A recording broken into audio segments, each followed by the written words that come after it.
এক সময় আল্লাহর নবী হযরত মূসা আলাইহিস সালাতু ওয়াস সালাম রাস্তা দিয়ে চলে যায়।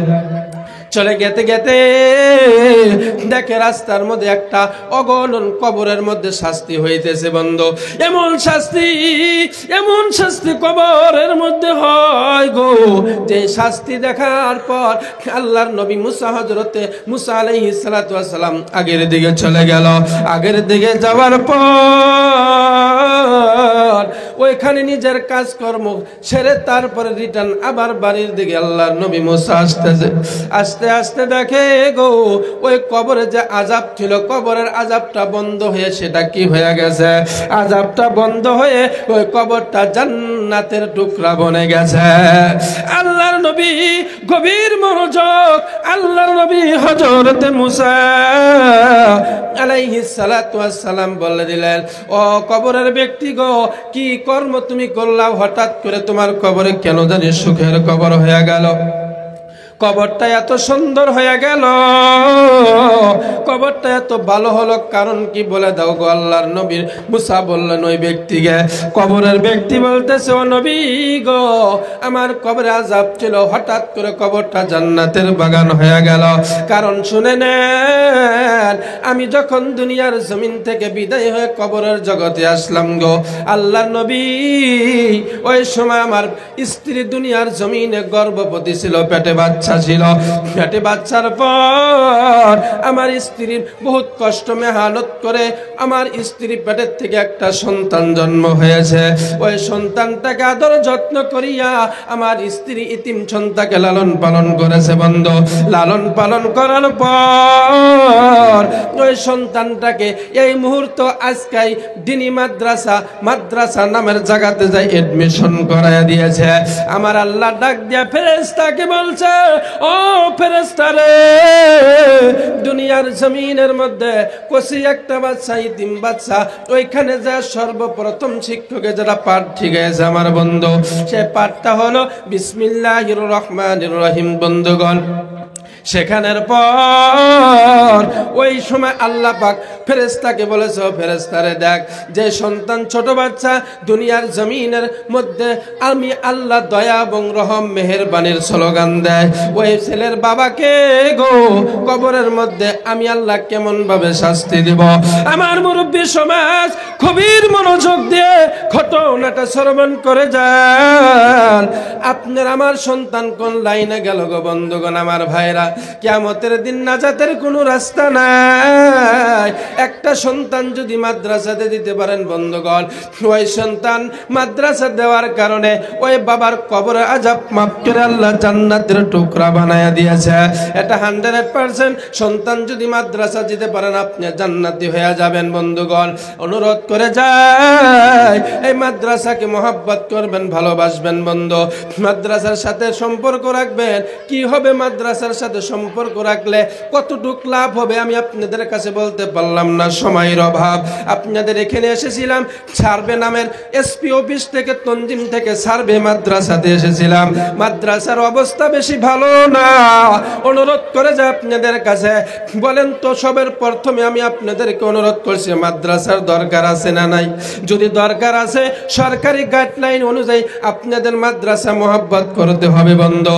নিজেরা আমলের খবর নাই, নিজের কর্মর খবর নাই, নিজের ব্যবহারের খবর নাই, কিন্তু রাসূলের হাদিসের প্রতি আলিম উলামা মাদ্রাসা প্রতিষ্ঠানদেরকে মহব্বত করলে বন্ধু আল্লাহ 100% জান্নাতে দিয়া দিবে, এতে কোনো সন্দেহ নাই বন্ধুগণ। আমার ভাইরা, সরকার অগণন গাইডলাইন দিয়েছে বন্ধু।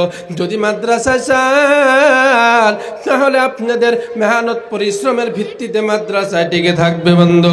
আর যদি কন্যা বন্ধ হয়ে যায়, যাক, আমাদের কোনো আফসোস নাই বন্ধু। ও বাবাজিরা গো, এখানে মাদ্রাসা, অত্র এলাকা, আপনাদের গ্রামের মধ্যে সবাই এই মাদ্রাসার উসিলা করে জান্নাতে চলে যাবেন বাবাজি গো। আল্লাহ তো এদিন উসিলা চাইবে। অনুরোধ করে যায় মাদ্রাসা পরিপূর্ণভাবে মহব্বত করে টিকায় রাখবেন। 1 নাম্বার গাইডলাইন হলো আপনাদের মাদ্রাসার ছাত্রর খুবই অভাব গো বাবাজিরা। আপনার সন্তান ডাক্তার ইঞ্জিনিয়ার বানান, আমার বিন্দু পরিমাণ কোনো বাধা নাই, আঘাত নাই। ও বাবাজি, সন্তানকে হাফিজে কোরআন বানায় আপনার ডাক্তার ইঞ্জিনিয়ারিং পড়ান। বন্ধুগণ আমার ভাইরা, ওই সন্তান জীবনে মদ খাবে না, জুয়া খেলবে না, ওই মোর সন্তান কোনোদিন পেশাব করে কুলুপ ছাড়া যাবে না রে বাবা। আপনার ওই ডাক্তার, ওই আপনার ইঞ্জিনিয়ার সন্তান গো যদি বসে যদি প্রেসক্রিপশন লেখে, 2 মিনিটে একটা প্রেসক্রিপশন লিখবে না আমার বাবাজি রে বন্ধু। ওই সন্তানের 2 মিনিটের প্রেসক্রিপশনে আল্লাহ পাক 2 রাকাত নফল নামাজের সওয়াব দেয়া দেবে, বলেন সুবহানাল্লাহ। অনুরোধ করে যায় বাবাজি, মাদ্রাসাকে মহব্বত করবেন, খুবই ভালোবাসবেন। কিভাবে মহব্বত করবেন বাবা, কেমনে ভাবে মহব্বত করবেন? মাদ্রাসায় সব সময় মাদ্রাসা অবদান দিয়ে অনুদান দিয়ে মহব্বত করবেন। লাভটা কি হবে আমার বাবাজিরা? আমি সংক্ষিপ্ত 2 মিনিটে শেষ করেছি। ও বাবাজি আমার বন্ধু, এই মাদ্রাসা আপনি মাসে প্রত্যেক মাসে আপনার কি হয় 1500 টাকা করে অবদান দিয়ে যাবেন। 4 হাত 10,000 20,000 1 লাখ 1.5 লাখ টাকা আপনি অর্জন করেন মাসে কামাই বাবা। 500 টাকা যদি দিয়ে যান, বলবেন না টাকাও দিতে পারবো না। 2 কেজি আপনি বাগুন যদি 2 কেজি আলু যদি প্রত্যেক মাসে একটা আপনি রুটিন মোতাবেক দিতে পারেন বাবা, মাদ্রাসার মুহতামিম আপনার পরিচিত আমার ভাই মুফতি আমিরুল ইসলাম সাহেব আপনাকে মহব্বত করবেন, ভালোবাসবেন। কিভাবে ভালোবাসবেন? প্রত্যেক মাসে আপনি 1বার 2বার করে মাদ্রাসা আপ ডাউন করবেন গো। আপ ডাউন করতে করতে হঠাৎ করে একদিন দুনিয়ার জমিন থেকে আপনি বিদায় হয়ে যাইবেন।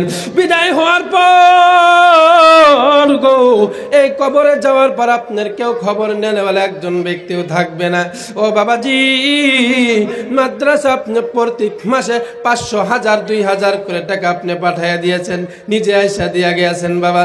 আপনার মরে যাওয়ার পর মুহতামিম শোনার সাথে সাথে আপনাকে কোনোদিন ফালাইয়া দিবে না, ভালো না বাসবে না। আপনার জন্য ছাত্রদেরকে নিয়ে গো এমন ভাবে দোয়া করবে। ও ছাত্র ভাই, আব্দুর রহিম নামের একজন ব্যক্তি মারা গেছে, প্রত্যেক মাসে গো 2000 করে টাকা আসে দিয়া গেছে আমার বাবাজিরা।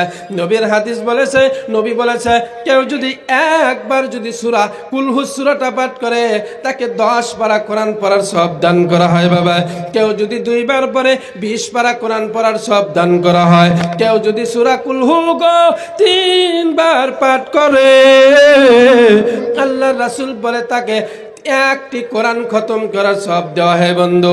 ছাত্র আছে 50 জন আপনার জন্য দোয়া করবে, একই সময় একই মুহূর্তে আপনার কবরের মধ্যে গো 50টি কোরআন খতমের সওয়াব ঢুকে যাবে, বলেন সুবহানাল্লাহ।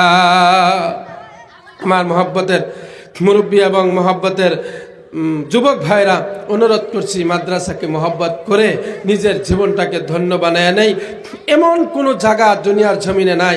এটা তো এমন একটা জায়গা, আমি তো বলছি আপনার চাকুরি, আপনার ব্যবসা, আপনার আলু খাত, আপনার বাগুন খাত, আপনার পাট খাত, আপনার সুদ, আপনার ঘুষ, আপনার জেনা, আপনার ব্যভিচার সমস্ত করতে পারতেছেন এই মাদ্রাসার উছিলা।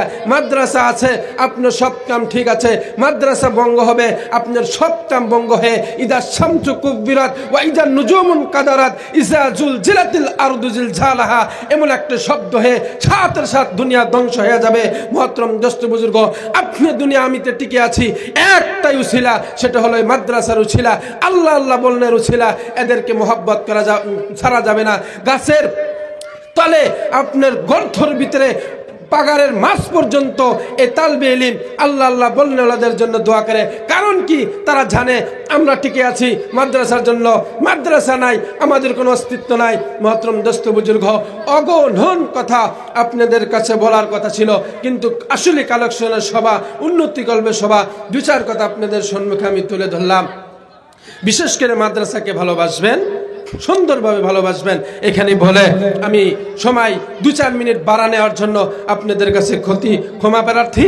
কারণ বহুত দূর থেকে আসছি, ভাবছিলাম সবাই আগেই শুরু হবে আপনার 9টা থেকে 10টা পর্যন্ত 1 ঘন্টা আপনাদের কাছে কথা তুলে ধরবো।